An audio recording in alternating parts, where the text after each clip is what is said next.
Welcome to the Keyboard Deck Function Room, the place to find a quick guide on how to play keys to popular songs. Today we're going to have a look at What a Fool Believes by the American band The Doobie Brothers from their 1979 album entitled Minute by Minute. The song was written by Michael McDonald and Kenny Loggins. It's classed as soul, R&B or soft rock. Michael McDonald plays acoustic piano and other keyboards on the original recording.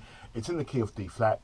As usual, you'll find a basic chord sheet in the description box below this video. And if you're finding these videos, please remember to like, share and subscribe and hit the notification bell if you want instant notifications of uploads. Okay, so here's an example of how I might play it.